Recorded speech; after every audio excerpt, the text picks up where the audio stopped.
하나님 말씀 출애굽기 14장 21절에서 25절 말씀을 함께 읽도록 하겠습니다. 모세가 바다 위로 손을 내어 민데 여호와께서 큰 동풍으로 밤새도록 바닷물을 물러가게 하시니 물이 갈라져 바다가 마른 땅이 된지라. 이스라엘 자손이 바다 가운데 육지로 행하고 물은 그들의 좌우에 벽이 되니 애굽 사람들과 바로의 말들, 병거들과 그 마병들이 다 그 뒤를 쫓아 바다 가운데로 들어오는지라. 새벽에 여호와께서 불, 구름, 기둥 가운데서 애굽 군대를 보시고 그 군대를 어지럽게 하시며 그 병거 바퀴를 벗겨서 달리기에 극난하게 하시니 애굽 사람들이 가로되 이스라엘 앞에서 우리가 도망하자. 여호와가 그들을 위하여 싸워 애굽 사람들을 치는도다. 아멘. 여호와의 명대로 모세가 바다 위로 손을 내어 민데 여호와께서 큰 동풍으로 밤새도록 바닷물을 물러가게 하셨습니다. 지금 밤에 일어난 사건이죠. 물이 갈라져서 좌우에 물벽이 생겼습니다. 그 가운데로 이스라엘 백성들이 지나가게 되는데 그 바다가 갈라진 그 길, 내어는 그 길을 지금 성경에서는 마른 땅이 되었다 이렇게 말씀하고 있습니다. 마른 땅이 되었다는 것은 사막처럼 물기가 하나도 없이 되었다라는 그런 표현이거든요. 그래서 이스라엘 자손이 바다 가운데 육지로 행하였다 이렇게 말씀하고 있습니다. 정말 신나는 일이고 신기한 일이고 애국 군대가 쫓아오는 것보다 이러한 어떤 기적을 눈으로 목격하는 것이 더 즐겁고 놀라운 일이라 그렇게 생각될 수도 있는 장면이죠. 그러나 그 애굽의 군사력을 볼 때 이들은 이 바다로 가운데로 난 그 육지 그 길로 이렇게 빠르게 지나갔다라고도 볼 수 있습니다. 22절 그 하반절을 보면 물은 그들의 좌우에 벽이 되었다 이렇게 말씀하고 있고요. 이러한 어떤 모습을 이제 뒤에서 바로의 군대가 지켜보았다라고 볼 수 있죠. 앞서서 바로의 군대와 이스라엘 자손의 그 사이에 경계선에 앞서가던 여호와의 사자께서 그 길을 막아서 계셨죠. 애굽의 군대, 그 바로의 군대 쪽은 구름과 흑암이 있고 깜깜함이 덮쳐버렸고 밤인데 더 깜깜한 밤이 되었다 이렇게 말씀드릴 수 있고요. 이스라엘 자손이 가는 곳은 이 광명이 있어서 밤새도록 이렇게 밝은 빛을 밝음의 상태를 유지하고 있었다고 볼 수 있고 이 경계선을 이 바로의 군대가 넘어올 수 없었습니다. 그러나 이제 이스라엘 자손들이 그 바다로 가운데로 난 그 육지로 그들이 행하여 가는 과정에서 이 경계선이 사라진 거죠. 사라지자마자 이 바로의 군대가 이스라엘 자손을 이제 추격해 옵니다. 그들이 이스라엘 자손을 추격하는 이유는 앞서서 나왔지만 다시 노예로 만들든지 노예가 되지 않을 경우에는 죽여버리겠다는 그러한 마음으로 이스라엘 자손들을 쫓는 그런 모습을 볼 수 있습니다. 우리가 이 성경을 읽으면서 참 이해가 안 되는 게 이런 장면이죠. 애굽 땅에 여호와 하나님께서 10가지 재앙을 내리셨는데 이쪽 보세요. 10가지 재앙을 내리셨는데 그러한 재앙을 두 눈으로 목격했잖아요. 가축들이 죽는 것도 목격하고 장자가 죽는 것도 목격을 했는데 그러하다면 이 바로나 애굽의 백성들이 여호와 하나님에 대한 두려움을 느껴야 하지 않는가 그런 생각을 할 수 있잖아요. 우리는 뭐 쉽게 그들의 마음을 강팍해 하셨기 때문에 두려운 마음이 없어졌다. 그래서 지금 이스라엘 자손을 추격한다. 이렇게 생각할 수 있을지 모르지만 이들의 평소 이 모습이, 강팍한 이 모습이 오늘날 인간들의 모습입니다. 우리들은 이러한 어떤 기적적인 재앙을 두 눈으로 목격한다면 회개하고 주님께로 돌아올 거라 예상하죠.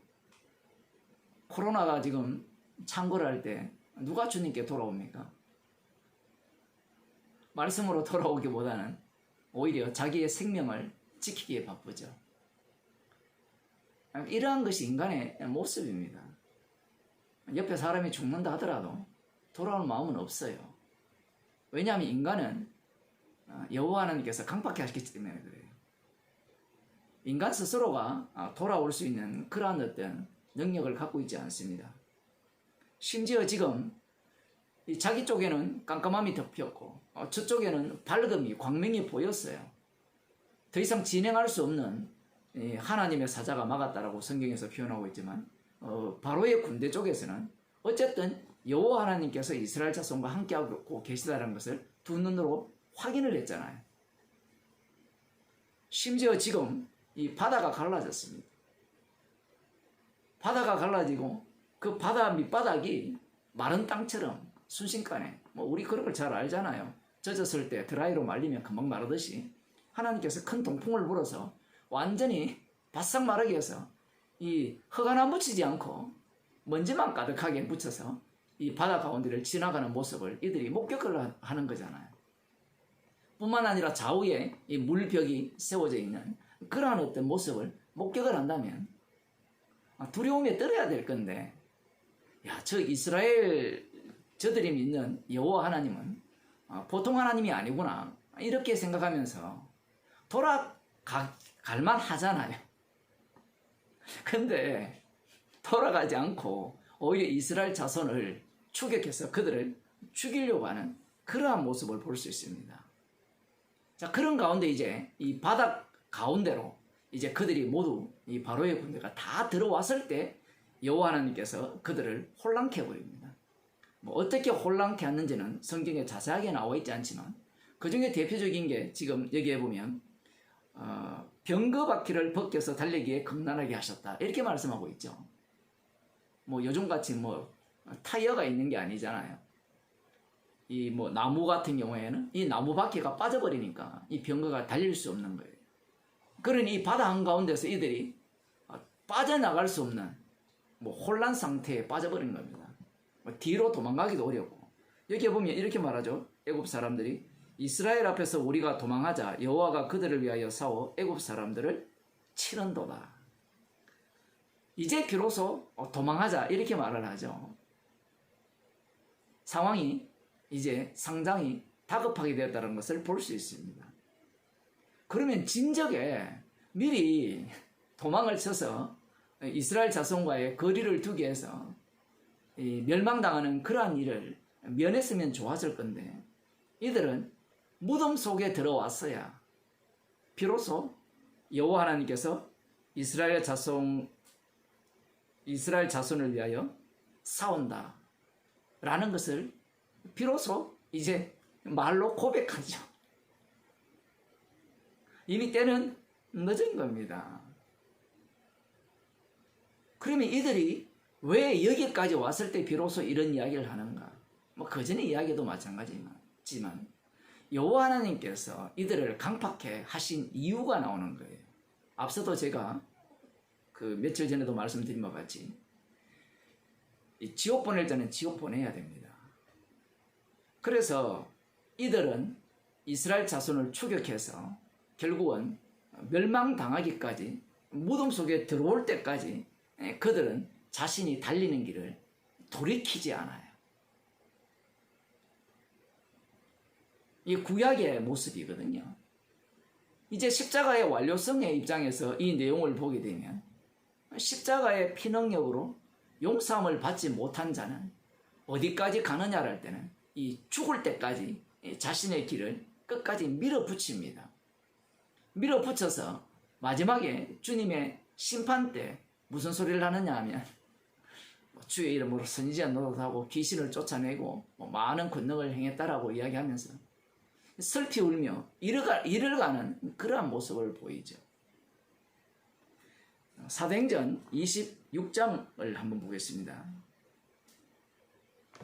사도행전 26장 그 1절부터 어떤 내용이 나오는가 하면 사도 바울이 이 아그리빠 왕에게 복음을 전해요. 일종의 복음을 전하는데 자신이 왜 이런 어떤 형국의 이렇게 상황에 이렇게 닥쳤느냐 그에 대한 얘기를 쭉 하죠. 그러면서 자신이 이제 다메섹 도상에서 예수님을 만난 그러한 이야기를 합니다. 그러한 이야기를 하면서 이전에 나왔던 두 차례의 다메섹 경험과는 다른 내용을 여기에서 추가를 시키는데 그 내용이 무엇인가 하면 이런 겁니다. 그 15절에 보면 14절부터 봅시다. 우리가 다 땅에 엎드려 짐에 내가 소리를 들으니 히브리 방언으로 이르되 사울아 사울아 네가 어찌하여 나를 핍박하느냐 가시치를 뒷발질하기가 네게 고생이니라. 사도 바울은 그동안 어떤 일을 했는가 하면 그 예수 믿는 자가를 핍박하고 옥에 가두고 심지어 스데반이 죽임을 당할 때 그 투표에 자기가 동참을 한 그러한 어떤 짓을 했다라고 얘기를 합니다. 심지어 외국 성까지 가서 이 예수 믿는 자를 핍박했다라고 그 11절에서 말하고 있어요. 그러면서 이제 예수님께서 어떤 분이 나타나서 사울아 사울아 어찌하여 나를 핍박하느냐라고 그렇게 말씀하셨다는 거예요. 그런데 그 말씀의 내용이 참으로 특이합니다. 무엇이 특이하냐라고 보게 되면 가시죄를 뒷발질한다라는 거예요. 사도 바울이 지금 예수 믿는 자를 핍박하고 옥에 가두었잖아요. 심지어 죽이는 일, 그러한 일에 가담을 했다면 누가 괴로움을 당하는 겁니까? 예수 믿는 사람이 괴로움을 당하죠. 십자가 복음을 전하고 그 십자가에 달린 그 예수 그리스도의 주되심을 믿고 증거하는 자들이 지금 괴로움을 당하고 죽임을 당하잖아요. 그런데 주님의 해석은 전혀 다른 해석을 하는 겁니다. 어떤 해석인가 하면 네가 지금 이 가시체를 뒷발질한다는 거예요. 우리 어릴 때 그 밤송이를 이렇게 까먹은 그런 기억이 나는데 뭐 어릴 때 동네에 보면 뭐 밤나무가 하나 있으면 길가에 떨어져 있고 그렇게 하면 아니면 산에 가서 이렇게 밤송이를 이렇게 까서 밤을 꺼내는 그런 기억이 나는데 그 당시에 뭐 제 기억으로는 좋은 신발이 아니었어요. 밤송이를 손으로 잘못 잡으면 찔리고 그리고 이 발로 이렇게 눌러서 이렇게 이 밤송이를 벌리려고 하면 그 신발 그 밑으로 이 가시가 이렇게 찔려 들어오는 그런 어떤 기억이 나는데 이 지금 성경에 나오는 이 가시치를 뒷발질한다 이런 표현은 이 새 몽둥이에 이 그 목 같은 걸 이렇게 튀어나오게 한 것들을 발로 차보세요. 얼마나 아프겠습니까? 자기 죽을 짓을 하고 있다라는 거예요. 누가? 사도 바울이. 지금은 사울이죠. 예수 믿는 자를 자신이 핍박하고 그를 감옥에 갇히고 그들을 감옥에 가두고 그들을 죽이는 일에 가담했는데 자기 자신의 몸은 전혀 해로움이 없었어요. 상함이 없었어요. 그런데 주님의 안목은 어떤 안목인가 하면 지금 네가 스스로 자해하는 꼴이라는 거예요. 가시치를 뒷발질로 차면 피가 질질 흐르고 마침내는 뭐 죽음에 이르는 그러한 상황에 도달하게 된다는 게 주님의 해석법입니다. 지금 이 바로의 군대가 이스라엘 자손을 추격하여서 지금 이 이스라엘 자손을 핍박하는 이 일이 자기들은 힘을 가졌고 이 병장기를 이렇게 가졌고 마병대를 가졌잖아요. 기병대를 가졌고 뭐 그러한 어떤 것들을 갖추었기 때문에 저들은 아무것도 없잖아요. 그들을 핍박하는 일은 자신들을 해롭게 하지 않는 일이라고 생각한 거예요. 그러나 주님의 안목은 그것이 바로 너희들을 스스로 해롭게 하는 거고 너희들이 스스로 죽는 길이다. 지금 그렇게 주님은 말씀하고 계신다는 사실입니다. 지금 사울 같은 경우에는 주님이 찾아오셨죠. 찾아오셨으니까 사울 자신이 예수 믿는 자를 핍박하고 옥에 가두는 이러한 일들이 이 가시체를 뒷발질하는 일임을 알아요. 그러나 이 복음을 모르는 자들은 자기가 평소에 살아가는 것이, 그리고 복음을 거부하는 것이, 그러한 일이 어떠한 짓이냐라고 할 때는 이 가시체를 뒷발질하는 일임을 알지 못하는 겁니다. 성도들이 복음 때문에 어떤 이 사람들로부터 미움을 받고 대화가 안 된다라고 이렇게 취급을 당할 때 성도의 안목은 지금 주님의 안목과 동일한 안목이어야 한다라는 거예요. 사람들이 보기에는, 이 육에 속한 사람들이 보기에는 예수 믿는 사람들이 뭔가 뭐라 할까요? 이 세상을 살아가는데 오히려 위축되고 오히려 왕따를 당하고 오히려 미움을 하는 그러한 모습으로 보일지 모르지만 주님의 안목은 어떠냐 할 때는 오히려 저들이 이 가시체를 뒷발질하는 그러한 모습이라는 사실입니다. 주님이 강팍해 하신 자, 이 십자가이신 주님의 그 주되심의 능력으로, 심판주의 능력으로 십자가의 피의 그 공로를, 그 사랑을 베품을 받지 못한 자들은 끝까지 이 가시체를 뒷발질하는 모습을 보이면서 지옥을 가는 거예요. 그러나 그와 달리 주님의 사랑을 입은 자는 자기 자신이 살아가는 모습이, 살아온 모습이 이 가시체로 뒷발질하는 모습이었다는 사실을 비로소 알게 되는 겁니다. 십자가를 만나지 못한 자들의 특징은 이 자기 자신의 삶이, 자기 자신의 행동이, 자기 자신의 말하는 모든 것들이 이 가시체로 뒷발질하는 행위임을 알지 못하는 거예요. 그러나 이 복음을 듣는 성도들은 우리가 살아가는 모든 일들이 가시체로 뒷발질하는 모습입니다. 십자가의 원수라는 얘기예요. 성령이 왔기 때문에 자기 자신의 주제를 파악한다는 겁니다. 그래서 성도는 십자가의 사랑을 듬뿍 받았기에 그 사랑을 내어놓으면서 살아가죠. 그 사랑을 어떻게 내어놓습니까? 바로 십자가를 자랑하는 겁니다. 그 피공로를 자랑하면서 이 땅을 살아가는 거예요. 피공로를 자랑하기에 자기 인생이 성도를 두고 하는 이야기입니다. 복음을 전하는 사람이나 누가 되었든지 이 그리스도의 십자가의 복음 속에 있는 자들이 바로 자기 자신을 어떻게 보느냐, 가시체를 뒷발질하는 인생을 산다는 겁니다. 기도하시겠습니다. 하나님 아버지, 그리스도 밖에 있는 자들은 도무지 알 수 없는 생명의 말씀을 저희들에게 들려주심을 감사드립니다. 우리들이 평소 살아가는 모든 일들이 가시체를 뒷발질하는 그러한 인생이요, 주님을 핍박하는 인생임을 말씀을 통하여 저희들에게 알려주심을 감사드립니다. 십자가의 피 외에는 자랑할 것이 없는 자로 저희들을 날마다 세워주셔서 나의 정인이 아니라 주님의 정인으로 살아가는 주의 백성이 되게 하여 주옵소서.